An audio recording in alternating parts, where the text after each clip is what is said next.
Credit card loan తీసుకుంటాం. లేదంటే housing loan తీసుకుంటాం. లేదా బిజినెస్ లోన్ తీసుకుంటాం.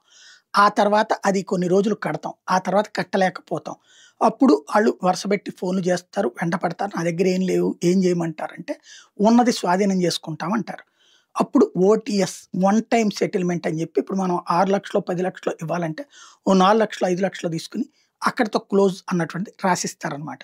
దాన్ని ఓటీఎస్ అంటారు. ఇప్పుడు ఆరోగ్యశ్రీ ఆసుపత్రులకు అట్లా వన్ టైమ్ సెటిల్‌మెంట్‌కి ఒప్పుకోండి అని చెప్పి రాష్ట్ర ప్రభుత్వం చెప్పిందట. నిన్న సమ్మె విరమింపు చర్యల్లో భాగంగా అది.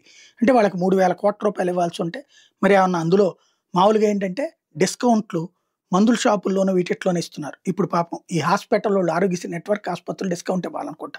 లేదంటే వన్ టైమ్ సెటిల్‌మెంట్ పేర వన్ టైమ్ సెటిల్‌మెంట్ ఎప్పుడు చేస్తారు? ఏమీ లేనప్పుడు. ప్రభుత్వం దివాళా తీసిందా వన్ టైమ్ సెటిల్‌మెంట్ చేసుకోవడానికి? ఇదేం కర్మో అర్థం కాలేదు. నెంబర్ 2. నెంబర్ 3 వచ్చేటప్పటికి వాళ్ళకి సంబంధించి ఇక పైన ఆరోగ్యశ్రీ నిదానంగా తీసేసి ఆ ప్లేస్‌లో యూనివర్సల్ హెల్త్ కార్డ్. ఇప్పుడు ఆ యూనివర్సల్ హెల్త్ కార్డ్‌లో ఎన్ని రోగాలుంటాయి? ఇప్పుడు ఆరోగ్యశ్రీలో మొదట ఉన్న జబ్బులకి ఏ గుండె జబ్బులో, దీర్ఘకాలిక జబ్బులకి మాత్రమే ఉండేది. ఆ తర్వాత నిదానంగా ఇంకో 100 జబ్బులు, ఇంకో 100 జబ్బులు యాడ్ చేసి అసలు వాళ్ళు ఏ రోగం వచ్చినా ఆరోగ్యశ్రీ కోసం ఆసుపత్రికెళ్ళిపోవచ్చు. రేపు మరి అవన్నీ అందులో ఉంటాయా? అవి లేకపోతే హాస్పిటల్ దగ్గర గొడవ చేస్తారు పేషెంట్స్. ఉంటే ఆ సదరు ఏజెన్సీ వాళ్ళు ఇవ్వాలి డబ్బులు. ఇవ్వకపోతే లేదా ఇప్పుడు మనం చూస్తుంటాం ఇన్స్యూరెన్సుల్లో.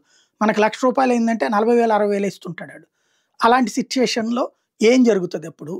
అది ప్రభుత్వానికి పరీక్షే, ఆరోగ్యశ్రీ ఆసుపత్రికి పరీక్షే.